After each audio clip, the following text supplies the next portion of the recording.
Hello, cooking crazy ચેનલમાં તમારું સ્વાગત છે। ઉનાળામાં ગુજરાતી ઘરોમાં ગુંદાનો સંભારો ખૂબ જ બનતો હોય છે।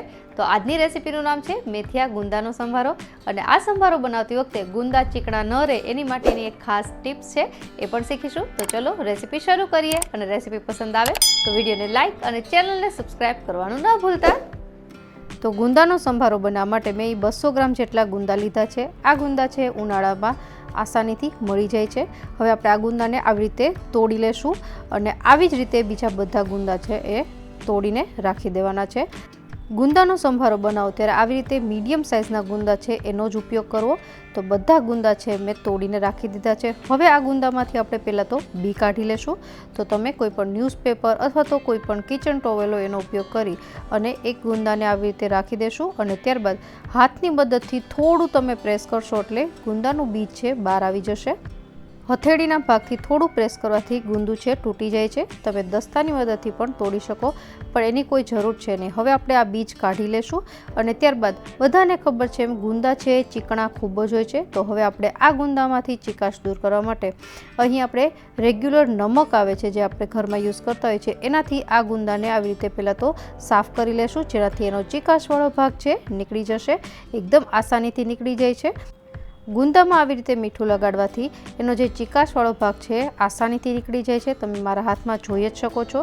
તો આવી રીતે બધા જ ગુંદા છે તૈયાર કરી લેશું। તો અહીં તમે જોઈ શકો છો, હું તમને એક બીજું ગુંદું છે એને પણ એવી રીતે તમને કરીને બતાવી દઉં। તો આ રીતથી ગુંદા છે એ મીઠાથી સાફ કરવાથી ચીકાશ છે દૂર થઈ જાય છે અને જ્યારે સંભારો બનાવો ત્યારે વધારાનું મીઠું છે યુઝ કરવાનું નથી રહેતું। તો બધા જ ગુંદા છે મેં આવી રીતે તૈયાર કરી લીધા છે। તો હવે બનાવીએ મેથિયા ગુંદાનો સંભારો। તો અહીં મીડિયમ ગેસની ફ્લેમ પર 1 ટેબલસ્પૂન જેટલું તેલ ગરમ કરી લેશું।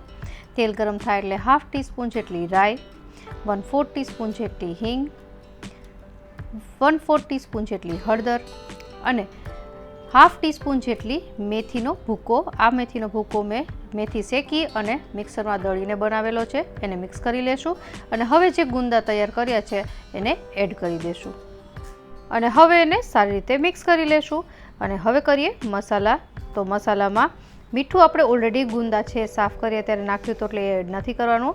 અહીં 1 ટીસ્પૂન જેટલું ધાણા જીરું પાવડર, 1 ટીસ્પૂન જેટલી ખાંડ અને હાફ ટેબલ સ્પૂન જેટલા લીંબુનો રસ। લીંબુનો રસ છે એ થોડી ઘણી પણ જો ચીકાશ બાકી રહી ગઈ હશે એ દૂર કરી દેશે। અને ખાંડ છે એ ગુજરાતી સંભારામાં નખાતી જ હોય છે, જો તમે પસંદ ન કરતા હોય તો સ્કીપ કરી શકો છો।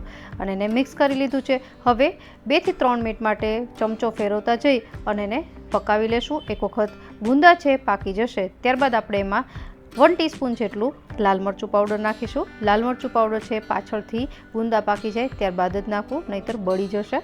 હવે ગુંદા છે ઓલમોસ્ટ પાકી ગયા છે, આપણે ચમચાની મદદથી ચેક કરીએ તો આસાનીથી તૂટી પણ જાય છે। તો હવે આમાં સૌથી છેલ્લે ઉમેરવાનું છે 1 ટેબલસ્પૂન જેટલા ચણાનો લોટ। ચણાનો લોટ નાખવાથી ગુંદામાં એકદમ સરસ બાઇન્ડિંગ આવશે અને બધો મસાલો છે ગુંદામાં સારી રીતે ચોંટી પણ જશે। અહીં ચણાના લોટના ભાગનો મસાલો આપણે જ્યારે ગુંદા વઘાર્યા ત્યારે કરી દીધો હતો, એટલે હવે કોઈ મસાલો એડ કરવાની જરૂર નથી। મિક્સ કરી લેશું અને અડધી મિનિટ માટે આપણે એને પકાવી લેશું।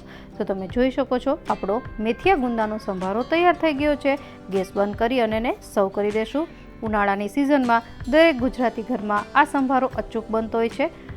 પાણીના ઉપયોગ વગર બનતો આ સંભારો છે એને તમે 2 દિવસ સુધી ફ્રીજમાં રાખીને યુઝ પણ કરી શકો છો।